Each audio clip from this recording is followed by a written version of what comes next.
গাজীপুরের কালিয়াকৈরে বিএনপির ভারপ্রাপ্ত চেয়ারম্যান তারেক রহমান ঘোষিত রাষ্ট্র কাঠামো মেরামত ৩১ দফা জনগণের মাঝে ছড়িয়ে দিতে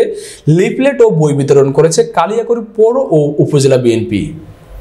শনিবার সকাল ১১টায় কালিয়াকৈর পৌর বিএনপির সিনিয়র যুগ্ম সাধারণ সম্পাদক সাইজউদ্দিন আহমেদের নেতৃত্বে ঢাকা টাঙ্গাইল মহাসড়কের শফিপুর বাজার ও পল্লী বিদ্যুৎ এলাকা জুড়ে এই প্রচার কার্যক্রম পরিচালিত হয়।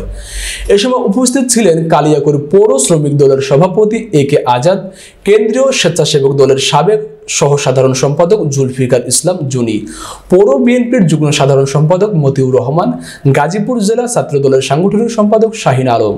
কালিয়াকৈর পৌর ছাত্র দলের সিনিয়র আহ্বায়ক মনির হোসেন বাবু সহ বিএনপি ও এর অঙ্গ সংগঠনের নেতাকর্মীরা।